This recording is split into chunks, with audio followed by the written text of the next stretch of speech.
Welcome to a special edition of Post Moves live from the block in San Francisco. Ladies and gentlemen, get on your feet. She's a 3-time WNBA champion, 2-time MVP, 2-time Olympic gold medalist, and the host of Post Moves, it's Candace Parker. Hi.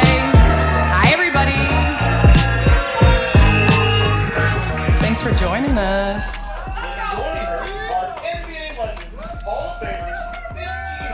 All-star selections between them, and the hosts of the new podcast, Cousins. It's Tracy McGrady and Vince Carter. What's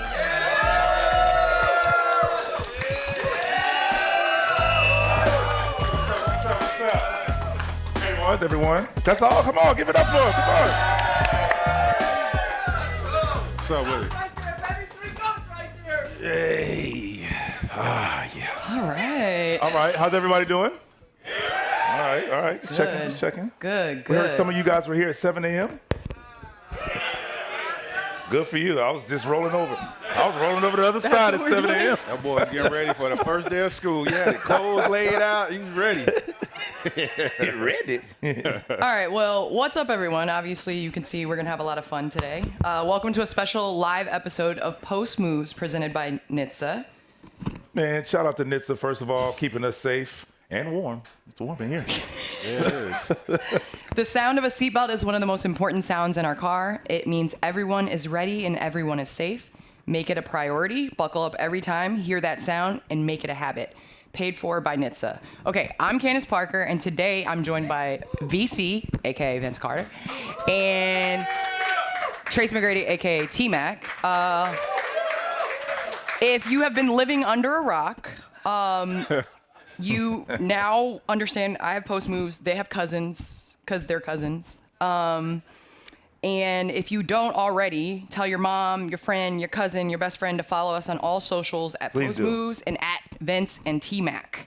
All right, y'all. Congrats on your new podcast. Thank you. That's Thank you. amazing. Yeah, I felt like the two of us have had a podcast for a long time Okay. before everybody knew it, meaning this general conversation. You know, we'd call it, talk about something or ask a question, and it turned into 2-3 hours. And here we are today to kind of share how we try to solve the world's problems, whether it's athletically or otherwise. And we turn it into something where we can open up, you know, our hearts, minds to the world. What you say? I say when I'm on the phone with this guy, I got to carve out 2 hours, right? Because we definitely going to have cover some ground in conversation. But it's been a long time coming.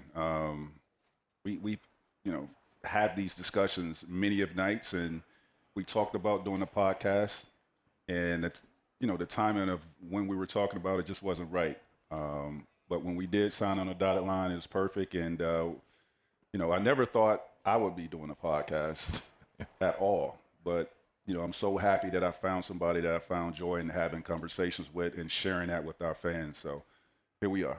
That's amazing. But I do have a question for you, because now the current state of basketball is guys that are playing are doing podcasts. Yeah. So, like, what would the name of the podcast have been had it taken place in Toronto when you guys were? Ooh, we can tell by the laughter. We're talking about in between the lines. But honestly, it probably somehow would have ended up being Cousins. Cousins. It would have been Cousins, Okay. for sure. Yeah. Still, I mean, it just makes sense. But what we talked about at that time was, Yeah, that's what I mean. The conversation would probably be a lot different. Yeah. Current player versus retired now. A little bit immature conversation that's topics. what I was about to say. Yeah. And I'm kind of glad that we're doing it. I was 19 years old. What you expect? I mean, I wanted to hear from 19-year-old TMac. 19-year-old T-Mac, yeah. Raw and uncut. And today's podcasting world would have been a lot of viral moments. I can only Yeah. imagine. The I can timing only is right imagine. now. Yeah. I can only think, imagine. All right, well, we're here in San Francisco right now. Super Bowl is tomorrow. Obviously, we got to talk about that. Who you guys got? This is Who you guys got? Come on now. Who you got? So initially, I think Seattle's going to win.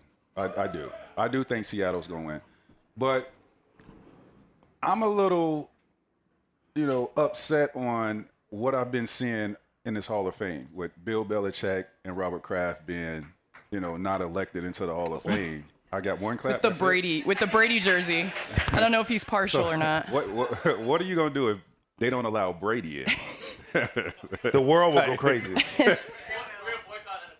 Y'all should boycott it now. You talking about these guys are first ballot Hall of Famers, and for people that are in control of their destiny and of greatness, having control of that and taking that away from them, it doesn't sit right with me. Yeah, you never played or controlled the team, ran a team a day in your life, but you want to stop these guys from reaching, the apex of their profession and what they have, the work they have put in over the years. Like I don't like it. So I'm going with the Patriots. And I'm going to piggyback off of that. Clap for that if you want. I want to piggyback off of that because, and it's like, oh, it's okay. They'll eventually become Hall of Famers. That's not the point. Bill Belichick, Robert Kraft has earned the right to be first ballot, whether you like them or not. You have to kind of tip your hat. And I'm not a Patriots fan like that. But at the same time, you have to tip your hat to what they've accomplished, what they've done to where their resume, if there was no name on that, and you looked at that resume, you like, that guy and that guy. And that's what it was. So that's where Is this a bigger, broader conversation of how the NFL votes? Correct. Because it's way different than what it is because in the NBA. We have to take our feelings out of it. No, but I mean, like, even the criteria, because you have to get a couple votes, and there's some guys that aren't going to be on the ballot next time. So they feel like because it's their last time on the ballot, they have to vote for these other guys, where I'm with you. But I think it's just also evaluating how the NFL votes for Hall of Fame. How it has been, at this point. And I understand that, and I don't have a problem with that. But at the same time, like, it's just some guys are undeniable. Yeah. Mm-hmm. You are undeniable. You can admit that or not. You're going in, hands down. Yes. We've talked about this a lot, and I'm putting you on Front Street, and I don't care. I don't care. I'm like, but that's my point. If Bill Belichick and Robert Kraft don't get it, I'm a little nervous. Hey, but I'm gonna be honest. But we will have this same conversation at that time because it's undeniable what you've accomplished. Team, so. But still, like it's just unfortunate. So you make the average fan and I'm a fan of all sports, but you make the average fan not really want to support the sport because of you doing bullshit like this. And you make us not look at sports as if it's real and authentic. Like everything that we see is real. It's structured. It's everybody, the refs calling a great game, right? Coaches coaching a great game. Like there's no funny business going on, but you doing stuff like this, questions. Like I'm gonna question that because you're not allowing these guys who are first ballot, no question, no denying. That's what they are. Who are you picking in the Super Bowl? I'm picking the Seahawks. Yeah, I just think that the way they have dominated in the playoffs, I think Sam Darnold, he's handled probably every type of coverage that you could imagine. I don't know. I think the Seahawks. I have no dog in the fight for a lot of reasons. Scoring a lot of points. But our Bills are home watching. Yeah, my Bills are home. We're gonna get to that in a second. Hold on. Stop, Don't stop. jump the gun. Come on. But Leonard Williams is from my high school, so I support him. But also Drake May is a Tar Heel, so I support my Tar Heel. So I'm kind of torn right now. Okay, so you guys, from what I'm hearing, both of you guys are both Patriots, right? So I'm the only Seahawks. Is that what you guys are hearing? Yes, as but well? do you know how hard it is for us to be rooting for the Patriots? Okay, I know it's really. You know how hard, you know how tough that is. I know it's really hard, but can we have like a friendly wager? I mean, I'm just wondering, like. I just told you I think Seattle was going to win. Okay, but you picked the Patriots. Did you guys hear that? You picked the Patriots, right? My explanation of me picking the Patriots is like. Okay, all I'm saying is, can we bet like anytime push-ups?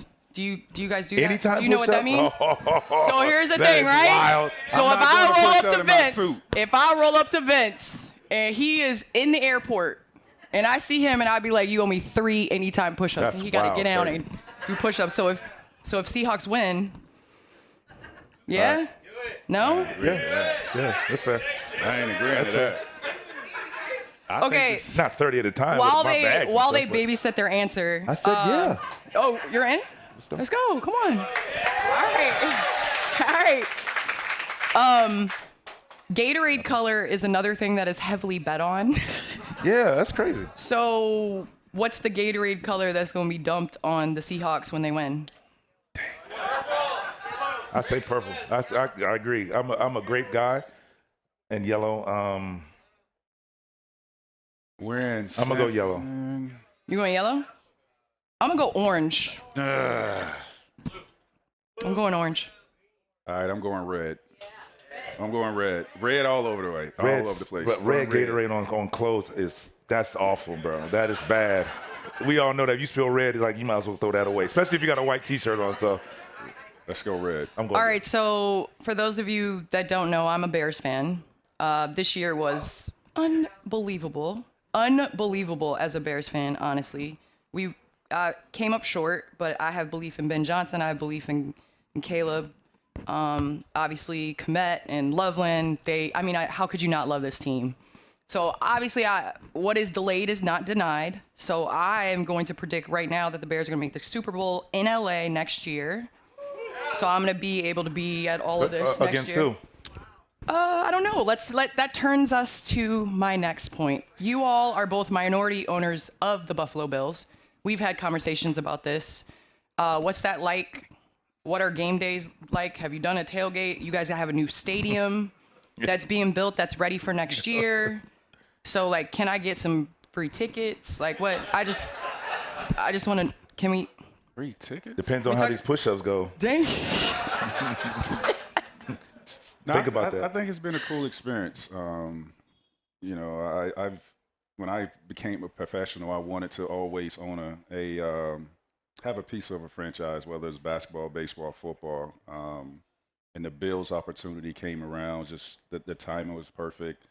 It aligned with, you know, what I wanted to do as being part owners, not just hand over a check and sit back and watch a team play football, but, you know, I think being in the community, and when you look at, you know, when we played in Toronto, we had a bunch of Bills players that used to come and watch us all the time. So that connection has always been there. And, you know, the border is right there. So us getting out in the community in Toronto is very important to us, having that impact on the community. And the Bills are trying to expand their fan base throughout Canada. And what two better guys that, you know, started their careers off in Toronto to be a part of both of those franchises and help do that. So, and the other side of that, well, first of all, it was, you know, obviously wanting to be a part of a basketball franchise because I played the game so long, been around it. I enjoy helping young guys grow and find their path.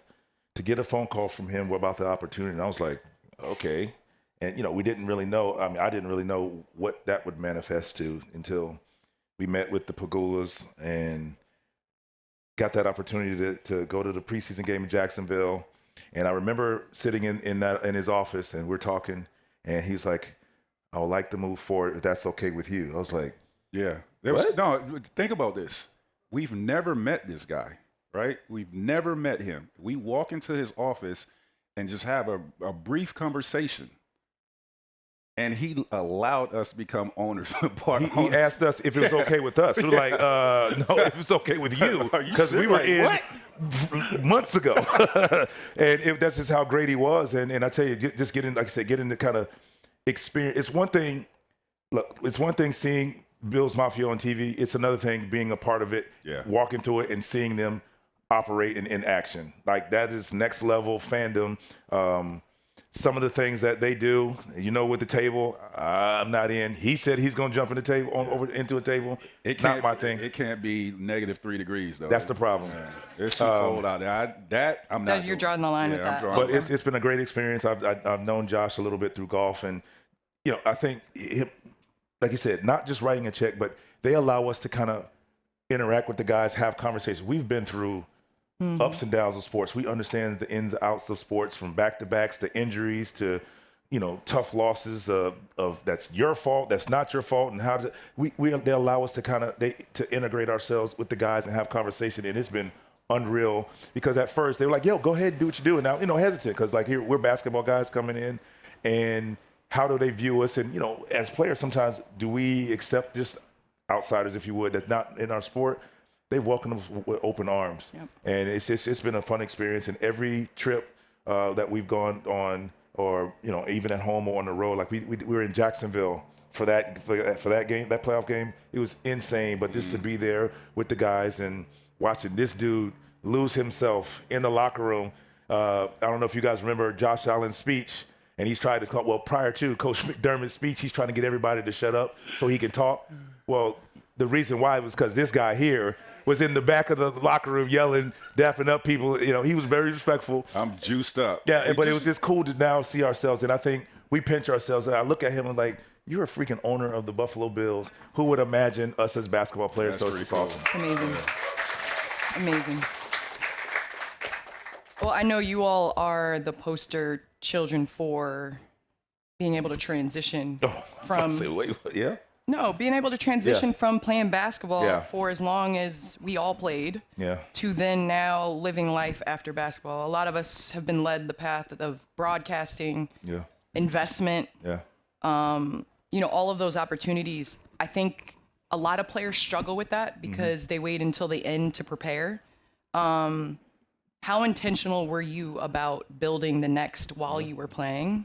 Or how intentional are you about informing past players about transitioning and what that looks like? Because honestly, like, you're taught to keep the main thing. And that's what makes players great. But at some point in time, the ball is going to stop bouncing and you got to kind of look to the future. Yeah, I think for me, when I was making that transition, injuries took me there, right? So think about my 10th, 11th year, I had microfracture surgery. So I'm on top of the world, and I have microfracture surgery, and it brought me down. So I was playing at TMac, and then it became Tracy. That's what it was. But that's still a hell of a lot better than... T-Mac was, you know, perfecting his craft and was trying to be the best version of himself as a basketball player and really wasn't thinking outside of basketball. But when Tracy hit, that's when I started thinking, okay, this is about to come to an end. Yeah. And I started transitioning. It's really about finding, you know, your passions. And like, what do you do naturally? What are you naturally good at? What do you naturally love to do? And is that something that, you know, you could sell to people? And I just felt like my life is basketball. I'm basketball driven, and I started a one-on-one basketball league. This what I wanted to get into, to give guys an opportunity, because I know somebody created a platform for me, and it's the reason why I became who I became in high school, and that was the ABCD camp. You know, as a junior, I was unknown. I go to this basketball camp as an unranked player in high school, and I'm playing against the top players in high school, and I go through this camp. My senior year, I'm the #1 player in the country, and my life changed like that. So it was the platform. It was nothing about me that changed. Just I got on platform. So I wanted to create a platform for those guys that were overlooked, had, you know, to pivot because maybe on their journey, mom passed away, mom got sick, dad wasn't around. Now you got to be a big boy, a big girl, and you got to raise your siblings. So that was driven for me. And then all the other business stuff that just came behind that. We got NBC, you know, I got ABCD camp that I'm bringing back for this year. And I definitely want you to be a part of that because we're going to have the girls as well. And it's just really about exploring and finding your passion and putting your all into it. And I put that energy and effort into it, just like I was, you know, getting ready for NBA season. For me, it was watching the guys before me, my vets, struggle with the fear of the unknown. And kind of like what he said, you've done something for whether it's 5, 6, 8, 10, 22 years. And just casually played for 22 years. I'm just saying, some of the guys made it to 20. Some guys playing 23 right now. You know, but you know, once you do that, and we put our lives into it to be the best that we can be, the best versions of our, you know, of ourselves, not to be critiqued, but to be satisfied with ourselves and what we accomplish. Then when you play that last game, you take off your shoes for the last time, you sit them things wherever you throw them, and you walk out that door. You're not going back to training camp, locker room. You go into whatever's next, and watching some guys struggle with that because they weren't prepared. And for me, growing up, I was one to ask questions if I didn't know, number one. Number two, I vowed that I would not be in that situation. I did not want to put myself in that position. So I started to kind of figure out what I wanted to do. So 9 years prior to me finally walking away from the game, I started Sportscaster U. I went in there to learn, the business of broadcasting and loved it. I enjoyed talking about the game of basketball. I wasn't sure if I wanted to coach or not because, there's a lot that comes behind coaching, as you know. No loyalty to coaches, I think, now, particularly in today's game. That's my opinion. But at the same time, we have an influence of the game, and we can teach the game through our voice on TV. So, and just to tell you from how we've played the game and what we see, kind of elaborate for you. We all can look at the same play on the screen right now, but we see it totally different than you guys and tell a different story. So just to kind of bring you in our world. So broadcasting was one of the things I felt like, man, this is it. I enjoyed it. So I was doing it prior to my last day. So I was able to walk into that world. And then, like you said, just being a good person, doing the right things, other opportunities, relationships, did not burn bridges, and all these things on my path to walking out the door for the last time and created, a brand for myself. But, I enjoyed the opportunity. That's the thing right there. You've been talking for like 5 minutes. Look who's talking. Dang. Man, you could tell they cousins. 5 minutes, bro. They just like. And so on and so forth. We'll talk later. Put the light on him, bro. Hit the light. Okay, I'll just say this. I think that it's scary when you play a sport for your whole life and that's become your identity, to then be open to opening up new things. And I think by the time some players think about doing it, their name doesn't light the room up the way it used to. I mean, to me, I just feel like while you're doing it, you want to be in the rooms that you can be in and ask the questions. And a lot of athletes don't think that they're prepared to walk into boardrooms when really, you know what pressure is? Knocking down a free throw in front of 24,000 people. Say it again. That's pressure. So speaking in a boardroom is nothing. Pressure is trying to win after being on the trading block or having to come back after an injury or things like that. So I think athletes have to believe in themselves even more. And also, I think sharing is caring. I know for me, my motivation was Magic Johnson. Like, I looked at Magic and I was like, he unlocked business for athletes in the way that he went about things. However, I was like, I don't see me in that.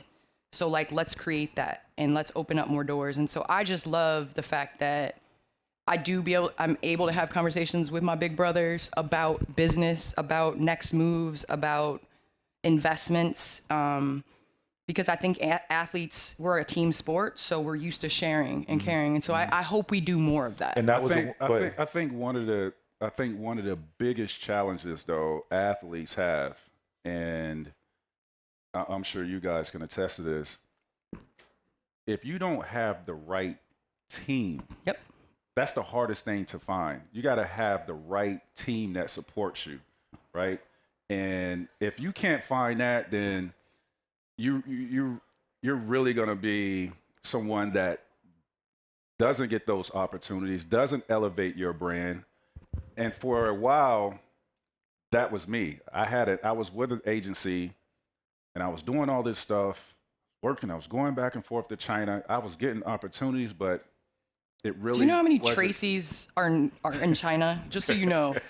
In China, they pick an American name. It's Kobe and Tracy are the two names that they have. So there's like a bunch of people walking around with Tracy. So it's about finding that right team that sees the value in you and that has the relationships and the resources to be able to elevate you and open up certain doors that, you probably couldn't open up, but they can open up for you. So I got with a new agency, man, and my agency has been working their ass off and opening these doors and different opportunities. And, here we are speaking at the Super Bowl and doing all this stuff. Like I'll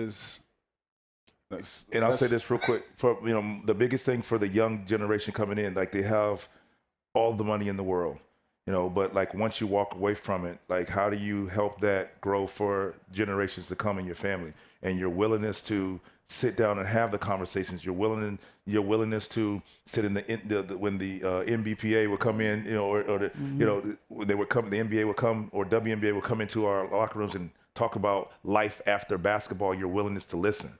You know, like I said, I played for 20 years. So at one point, I was like, at year 10, 12, 13, I was like, I've heard this before. But at the same time, 15, 16, 17, I started asking more questions. And I was the oldest in the league. But I was like, this is how you set the groundwork for you guys. Like, you guys now have the money, now understanding what to do with that, how to navigate to life after basketball, because you guys can make the money that they're making now, 50, 60 a year. That's great. But like, you're going to live that lifestyle. Once they finish playing, they should not have to spend that money, and they have to learn how to do it. So that's my encouragement to young guys now, your willingness to not feel like because you're up here, this is more reason for you to go sit in these rooms, have those conversations to build life after basketball now. So, you know, that was a home run for me doing that, just being willing to listen. Yeah. I just think it's like, educational component. but you know how like people say like, if I die, and it's like, no, everybody's gonna die. Yeah. Right? Like a lot of people say, you know, if I retire, no, it's when, and it's going to happen. Be prepared. And it's being prepared, but it's also being confident in the skill set you have, and also remembering how you built that skill set. Like the law of 10,000 hours, Malcolm Gladwell, you're not going to just enter into another field without putting in the time. Right. And so I think that that's an important step. But again, I think we could talk about this all day. Let's get to the name of your podcast. Cousins, because you guys are cousins. Can you quickly tell what that first meetup was like when you guys found out? For those of you that don't know, they didn't know they were cousins. Do you want to quickly tell that story?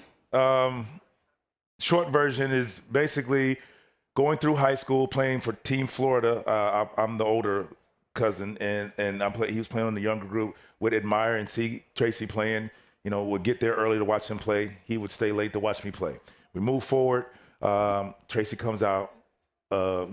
He declares for the draft out of high school. I am a sophomore in college. He comes into Chapel Hill first day, looking for somewhere to put his stuff and play pickup to get ready for the draft. I see him like, oh man, that's the dude from Florida that I used to watch. Use my locker. Cool. We played, go through the week, get to the Friday. Thursday, he's like, I'm not gonna be here Friday. Going to a family reunion. See you next week. I'm like, cool. You know, I didn't go to many of them because I'm in college, so I was doing summer school and all of those things. So you just didn't have the time. I was trying to finish school. It's okay. You didn't go to your family reunion. I did. You I skipped didn't go to it. them. It's okay. Mom, cause I remember mom was like, yeah, y'all You skipped it. He skipped it. I mean, it's a lot of pressure all sometimes. So next thing I know, Saturday afternoon, I get a phone call on my phone, but it says my grandmother's name. I'm like, okay, she's calling me. Never put the two together. He was going to one. She's calling me. I was like, Grandma, what's going on? Grandma wasn't on the phone. It was this guy. Now, like, what's up, cuz? All of these things. So the story goes that, and now we're, just trying to put the pieces together. I'm like, wait, you? After all these years, move forward to that. So that year, my junior year, we're playing. I would hear from this dude every year because he says to me, I'm going to make sure Toronto drafts you. Like, all right, cool story. And next thing I know, I'm drafted by the Toronto Raptors. And we get to play. So for me, I have a smaller family, so which makes this whole thing, I think, this dynamic so strange but cool because I was my brother. I was a senior. My brother was a freshman, kind of getting his way. So I transitioned. So I never really had family members. I have always in because I was in Daytona Beach. My family was in Miami. Blah blah blah. Now I get to play professional basketball with a family member that I'm finding out is my cousin. We rock the world. We go do our thing. We create our name. We made a name in the dunk contest and so on and so forth. And now move.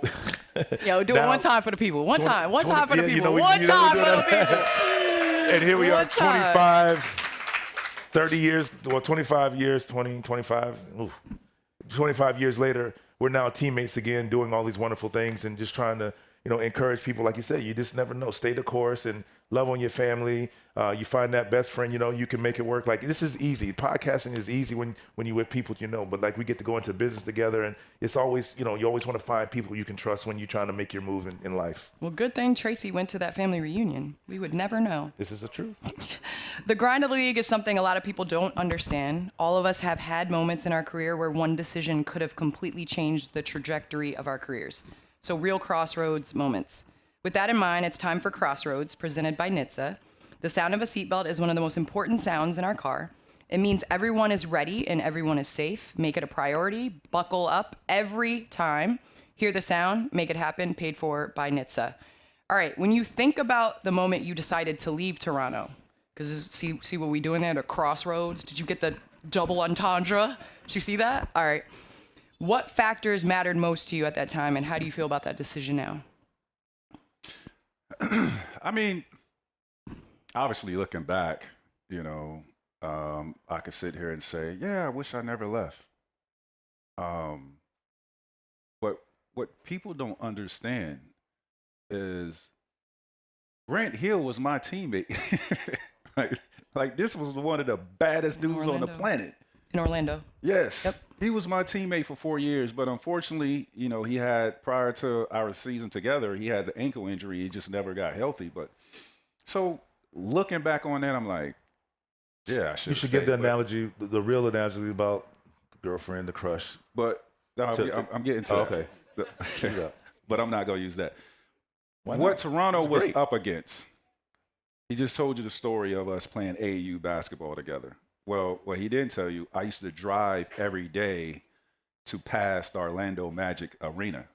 So as a kid, Orlando Magic being my favorite team, my favorite players playing for this organization, I grew up 30 miles from here, and I'm passing this arena every day. And I'm like, all of this is, I'm consuming all this, and it's giving me vision of what the future looks like for me. Yeah. And that's what it was. Like, I wanted to play in that building one day, in that uniform. So when I had the opportunity to jump ship, it was no hesitation. It had nothing to do with my cousin. It had nothing to do with Toronto. This was everything about Orlando, my childhood, and what I had my vision and my eyes set on for me to be a part of the Orlando Magic organization. That's what that was. All right, well, as a fan of you, before I take this ad break, as a fan of both of you all growing up, like I had that All-Star game on repeat on a VHS tape. That's how old I am. What version of Tracy McGrady is your favorite version? Houston, Toronto, Basketball player? or Orlando? I mean, I don't think anybody on the planet was better than 03 TMac. Hey. And that includes this cat sitting talk next to me. that. Talk that. I like that. That's nobody on the planet in 03, I don't think was better than TMac. And I'm going to stick to that. I love when he starts talking about himself in the third person. It gets the people going. Let's go. Gets the people going. All right, we're going to take a quick break. We'll be right back after a word from our sponsor, NHTSA. I'm U.S. Transportation Secretary Sean Duffy. The sound of a seatbelt. It's one of the most important sounds in our car. It means everyone is ready and everyone is safe. The more our kids see us put on our seatbelts, the more natural it is for them to put theirs on too. Make it a priority. Buckle up every time. Hear the sound? Make it a habit. Paid for by NHTSA. Man, that lean in. Ooh. What you mean? What happened in 03? I'm lost. I don't know. Cousins. All right, we're good to go? That's what I'm asking. Or is it still going? I can't hear. Okay. So I've seen all the promos for NBA All-Star Weekend. Really, this is what we're going to do? Sorry. Carry on. Okay, I was just wondering. All right, so I've seen all the promos for NBA All-Star Weekend. Oh, Lord. I've seen that you guys are both coaching Rising Stars game with Carmelo and Austin Rivers. So you are going to be coaching. Who are you most excited to coach? What young player most excites you? I can answer his easily. Yes, he can. I already know what he's going to say. What is he going to? He's going to say, go ahead. So I had my eyes set on this cat in preseason. I loved him in college. I just think he was taught the game of basketball the right way, and he plays the game the right way. He's fundamentally sound, but he's a dog as well, and he shoots the ball on the level of Steph Curry in his rookie I know where year. you're going. I'm a Con Knipple fan. I love Con Knipple out of Charlotte. I just think how he plays the game and what he brings to that team they haven't had before. Shooting is a premium. They haven't had that. He's delivering in great fashion on how he's shooting the ball this year. So I'm excited to coach him, try to get him to hit like 12 threes in our So game. you got something you're going to draw? And we play him first, too. So I can't wait. I'm going to have a very special talk to my team because this is personal. It's personal? Yeah. Anytime you and I have any type of competition, it's personal. I know. Because you got me in that damn slam dunk contest when I didn't want to. So I'm always, ladies and gentlemen, it's always going to be personal when it's versus him. And that was iconic, Because he got me into this slam dunk contest back in 2000. He didn't disappoint either. I mean. Listen, in 2000, right? This is like, you at a disadvantage. You're at a disadvantage. Why would you can't win this. But you can, right? win. You can't win this. I knew I can't. I knew it at the time. But like, at what moment did you know that it was probably? As soon as he said he was in. So it wasn't even a dunk he did. It was just like he in it. Y'all do remember the slam dunk? He didn't want to do it. I remember that, right? Yeah. You remember his first dunk? Yes. It was the most incredible thing that we've seen in a slam dunk contest. And whoever came after him. Shout out to Jerry Stackhouse. Yeah. Yo, that was, I know we shifted to, this is where this is actually where we're going. Listen, it was the funniest thing on that bench when he went out and made that first dunk. And everyone looked at the next person that was next, and that was Jerry Stackhouse. Go ahead, buddy. Go put on the show. Did you guys converse about, or was it straight competition? No. Like, did y'all converse about the dunks you were going to do? No, freestyle. No, because the only conversation that was happening leading up to it is making sure that he didn't quit. He was going to quit. I'm serious. Once I got in, it wasn't no quitting. Right. No, I said now. Leading up to it. Like This not getting in. I don't like quitting word. Quit. Okay. Quit. Not getting in. Yeah.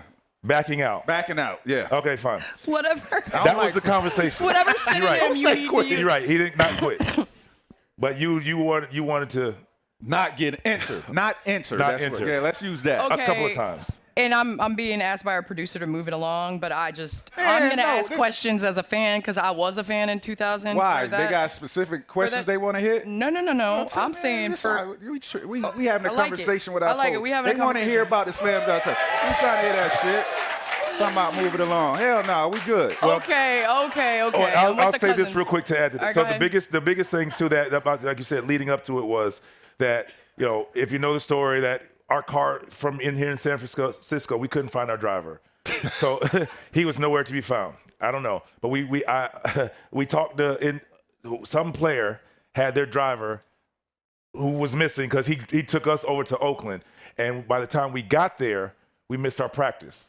So we missed warm-ups. All the other guys got a chance to practice, warm up, figure out what dunks they were going to do. We did not. By the time we walked into the building, into that arena, they were coming out of practice. 3-point contest is almost over. We're now getting ready for warm-up, the layup line for the contest. So all of the things that took place that you see, you go back and watch, all kind of happened in a matter of 30 minutes or so. So you went up and you put your arm in the rim with no activation. You just went out there and hit it like and then you went out there and my warm-up was in the layup line, trying to figure out what the heck. And this is my dunk crazy. routine that I was going to do, I scratched because I was like, it's not good enough. It's not going to win. No, and then you were just like, let me do a 360 windmill that I couldn't do between the legs and elbow dunk. Nah, on top of that, I'm gonna scratch the dunks I wait, can't do. Wait, on top of that that, makes here's what one, you don't know. Watch this. Here you go. We didn't know you had to use a partner. So we never practiced that. We never practiced. So you're when telling me we got there when I bounced late, the ball to him that you just we're like, hey, let's. We didn't let's do know. this. Yes, I told him to bounce the ball about waist height, whatever that was. And, well, there's a kid in there, and get the heck out the way. And he said, "What?" So if you go back and watch it, watch when he walks away, and he's looking like, what is he going to do?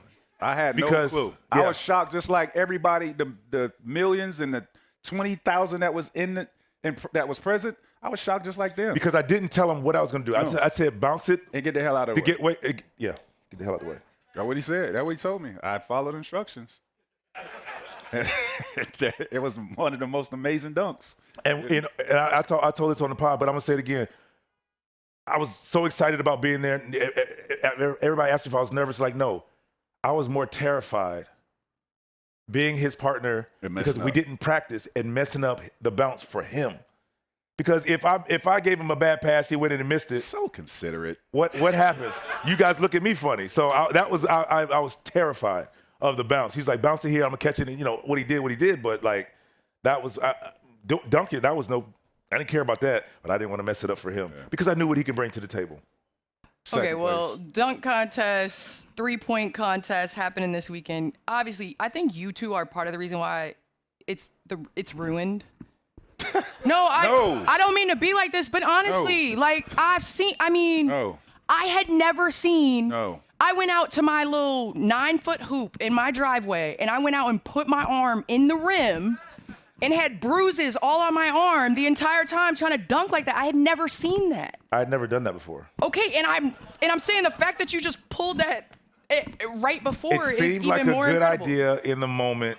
And it was, And, clearly. You know, the You one had thing kids I across worried America about. with Candace, elbows you gotta all check bruised up. this one out, though. Like, I know you're talking about that one, but I'm going to get him to tell y'all what his plan was, what he really wanted to do in the slam dunk contest. Could you explain to him what the dunk that you wanted to do with the 2 elbows? Oh, so, yeah. Damn, I'd have really been messed up. I told this story one time, and now I got to tell it. So in high school, listen to this. In high school, my senior year, we were fooling around the gym, and this is a dunk that I wanted to do for a big contest where I felt like I was in competition, and this is my aha. You've never seen this? What? Hold on. Now, I'm gonna let him tell this story, but I've seen this guy. I told you I played on a younger version in high school of Team Florida, and he was on the senior team. I seen this man at the top of the backboard. I seen this with my own eyes, and this is like this is no gas. Strength shoes growing up? I see Like, in what? the layup line, he used to go up with the ball to the top like this, and just look in the rim and drop the ball in.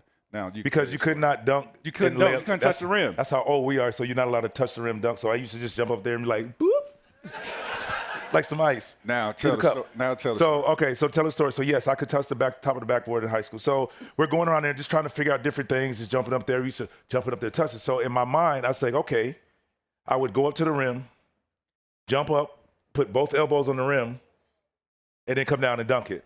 But at that time, Wait. You heard him. You heard him. Whoa. I did it. Like this? So jump up like this? Like this. So what I did. So you're in the rim. So here's the rim. Both elbows touch the top of the rim. They come off, and I just did a simple one-hand dunk because. And y'all want me to get in the dunk contest with this dude? Like really?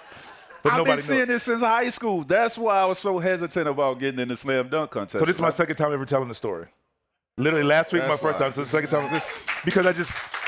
But yes, that was the goal, to put 2 on there and then whatever. So possibly consider it. But I could jump higher in high school than I did. We've been working together a long time. Yeah, and you didn't tell me this story? That's No. crazy. Nah, I jumped higher in high school than I did in the pro. So, I wasn't sure if I could still do it. But that would be something I would do. So now they're jumping higher now. They could do it. Take it off of here. You can go windmill. All right, well, possibly go back. if somebody did that in this imagination year's still be dunk breaking the contest, internet. I could be somebody's dunk coach. that actually would be amazing. Right now. Who do you? Let's see. Hold on. It's branded. All right. Before we move on, we got to talk about our NBA predictions presented by ZipRecruiter. So Shout out to ZipRecruiter. ZipRecruiter. Shout out. Who you got as Rookie of the Year? Obviously, I know who you're picking as Rookie of the Year. Who do you have as Rookie of the Year? I got Cooper. Oh, you got Cooper. Yeah, Okay, yeah. I thought you were But no, going to he's Con. Con up there. No, I'm with you. Con is A close second. Yeah, Con is pushing him to keep playing the way he's playing. Oh, I agree with that. Cooper, Okay. then You got Cooper? Then Con behind. Same. Who do you have as MVP? Well, Because of you got to factor in missed games. I have Jokic. Is he eligible? Jokic, he can't miss. I think he's He can only miss one more one more game, and then he's on it. And then Luka now out with his hamstring. for me, a it's Jaylen question. Brown. Jaylen Brown. Oh no, he's been Jaylen Brown he's is- been I saying mean, that for a while, yes. so this is not no hot take. Jaylen Brown is the MVP. Explanation? Yeah, I would love it. So you look at Shea, look at Jokic, like these guys have their core group. Denver has brought some new pieces Yep. in, but his core guys are there. Shea whole team is back. You look at Jaylen Brown, Horford is gone, JT is out, Drew Holiday is gone, Porzingis is gone. That's 4 of their core guys, starters, right? And you know how hard it is to implement new players, get them acclimated with your system, lingo, and have them rotations, all that stuff. Well, they're second in the Eastern Conference, and he's averaging 28, 29 points. And I have to appreciate and give credit when it's due with how he's playing because of what he's lost and what he's doing with that team. I just think that's MVP worthy. He's most valuable player to his team. Those other guys are great, but what he had to do for his team and what he's doing to get them in second place, I don't know how you deny that. I don't deny it. He's good. I just am simply saying, don't Kobe Luka. Like, don't just give, like, don't get bored with greatness. So like, I feel Luka, like about Luka Doncic is a beast, and I feel like to some extent, like, we overlooked greatness because you see it for extended period of time. I think we did that a little bit with you, honestly. And I think that overlooking greatness means, like, if you win MVP, it's this year, right? Like, you're not taking in, like, oh, this, and what Luka is doing, we cannot get bored with that. We cannot get bored with the ease at which he scores. Who's a more consistent team? I'm simply saying Who's that. the more consistent team? But it's also an Because guys East-West, in and out of because then it's lineup. also, No, it's also guys not, in and it's out not of apples to conferences. apples. We're not, No, it's not MVP apples to is over the apples. whole league. You're right, but what I'm saying is, You got guys I in and out of lineup. guarantee. Who's been the most consistent team? Not Boston. You said not Boston? Not Boston. I don't think Boston's been a consistent team. I don't think the most This consistent. year? I thought you're thinking that Boston's been the most consistent team this year. I'm saying out of Lakers and Oh, that's no, what- Oh, Lakers, out of those Lakers, two, I thought you meant Lakers. just. That's what we're talking. We're talking about Luka and we're talking about Jaylen Brown. We're talking about the Lakers and we're talking about the Celtics. So who's been the most consistent team out of those two? Boston. Who's the head of Boston? Detroit.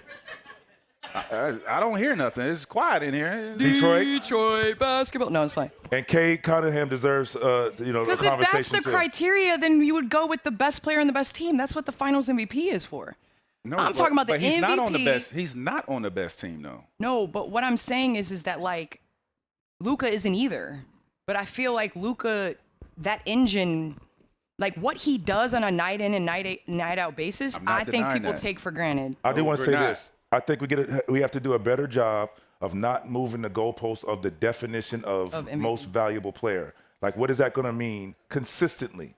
And I think that'll help, define and help us figure out, do a better job of MVPs because, it's been years past. It's like, okay, such, which was why the whole Jokic thing was like, for a while, it's like, you get, what are we saying most valuable? Because, like you said, Jaylen Brown right now is one Like, of he the most could've valuable. won- If he could've Jaylen won Brown is not MVP on that last year. team, what do they look like? You're you know, right. Trash. that's all I'm saying. Luka, but if Luka ain't on the Lakers, they're trash. Austin You Reeves still was got balling. Austin Reeves and you got LeBron James. Austin Reeves is on the way I'm to be just an saying. All-Star. You still got Austin Reeves and LeBron James. Austin Reeves is on the way to be an All-Star. No, he All-Star. is. You got He is. two You know. All-Stars on that team. I'm not denying. I mean, So that's all I'm saying. So I think we need to be more consistent in our conversations, Around MVP. in general on I'm with you. MVP, and I think that helps us kind of have a better idea.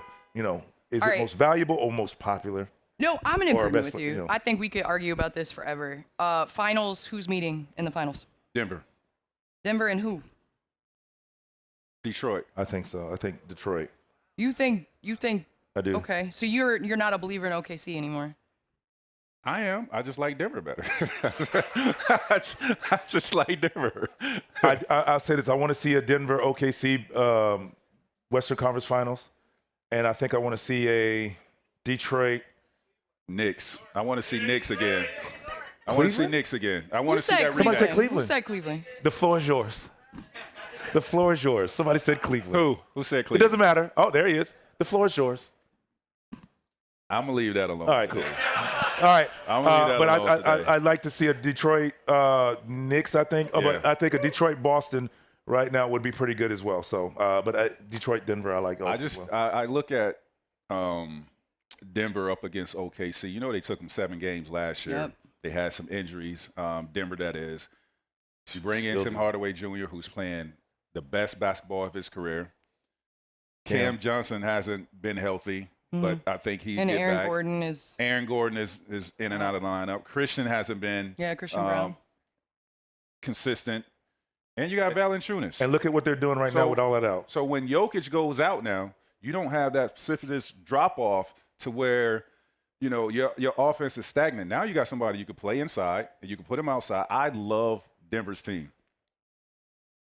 All right, we gonna see. Who do you say? I mean, No, go. I again think that OKC has the depth. I think it's going to be not talked about their acquisition that they just got I agree at with the that. trade deadline. Jared McCain.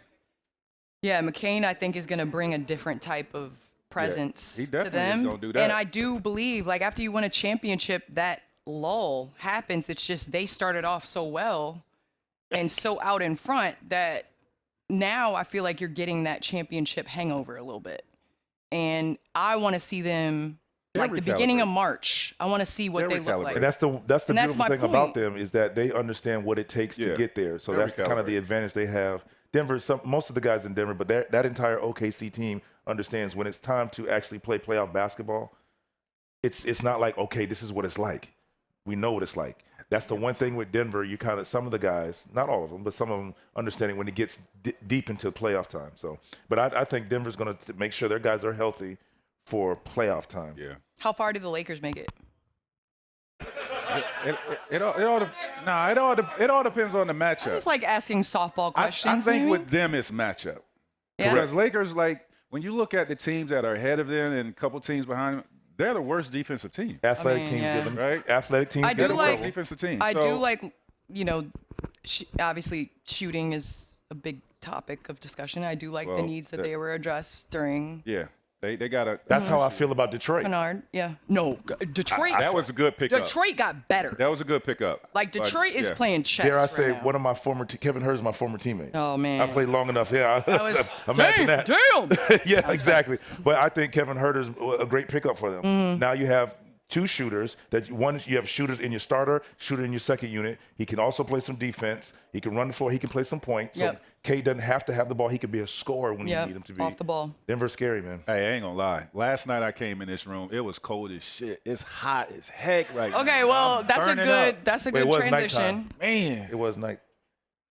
I know, but shut up, man. All right. Before we get too far off the rails, Bird's gonna be good. Yeah, we already did. All right, that's a wrap on this special episode of Post Moves. Appreciate everyone who came out today. Oh, that's it. Thank you, guys. A big shout out to Vince and TMac for pulling up.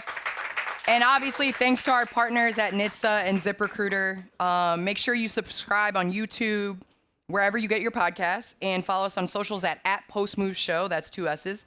And you can also find Cousins on social at VinceandTMac.com. Thank you, guys. I said Appreciate .com. Yeah, appreciate it, It ain't man. .com. Y'all It's could just be at. anywhere Yeah. here in the San Francisco, but y'all decided to spend this time with us, so we greatly Yeah, thank you, appreciate man. that. Thank you. TMac got hot, so we had to wrap it up. Thank you. That's what happened. All right, thank Seriously, you all. thank you, everybody. Thank We you. appreciate it, man. Thank you. Check us out on the pod because, Yeah. you know, this is how it is. Tell your aunties and your friends. And your friends. Thank you.